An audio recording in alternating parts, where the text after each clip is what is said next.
The sponsor of that bill, House Majority Whip, the great Tom Emmer from Minnesota. Tom, good to see you. Maybe I got this wrong, but I thought that there was going to be about 20 Democrats that were going to support this bill, and now we hear only 3 supported it. What are wrong with Democrats not wanting to protect people's freedom and privacy? Well, I think they made a mistake, obviously. This was a very nonpartisan proposal. It simply says the Federal Reserve is not allowed to create a Chinese Communist Party-style surveillance tool with a central bank digital currency unless and until the Fed can show us that it is open, permissionless, and private with a capital P, Sean. It's got to be able to emulate cash. And if they can ever do that, then before they could actually construct it and implement it, they would have to come to Congress for authorization, because this is something that the elected officials should do. We had 3 Democrats who were very smart. People don't realize how potent this issue is with the American public. This is not a Republican or Democrat issue.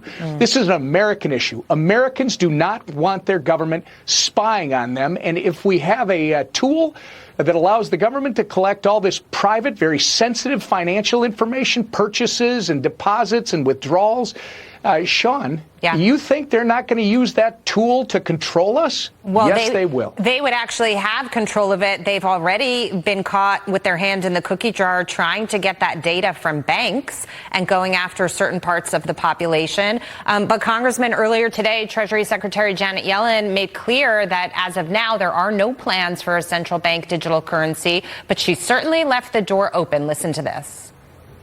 It's appropriate for Congress to play a role.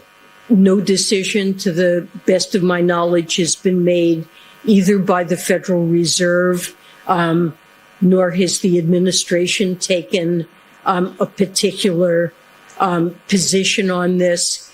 But we are definitely in favor of payments innovations.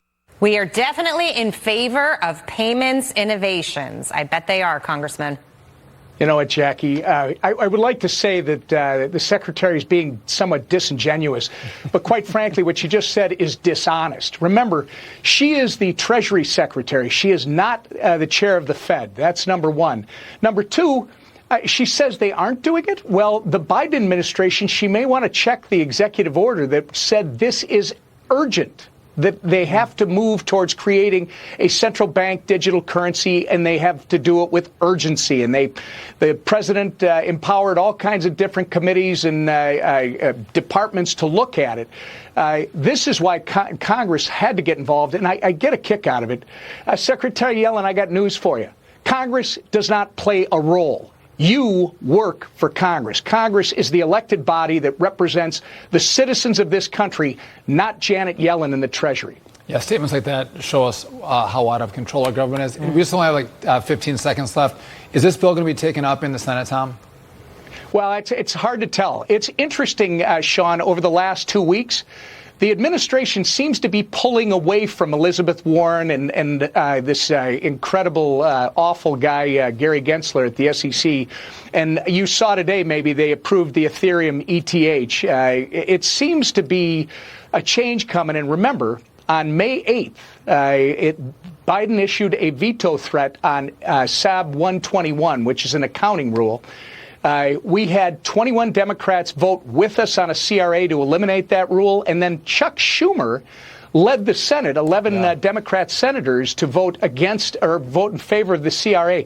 What's interesting, Sean, is that on the evening of May 8th, after Biden issued his veto threat, Donald Trump said, I'm the crypto candidate. That's right. Right. Well, we're going to keep watching, Congressman. And again, you are the whip of the Congress, but also sit on the most powerful committee in the Congress, Financial Services. Congressman Tom Emmer, thanks for being with us. We appreciate it.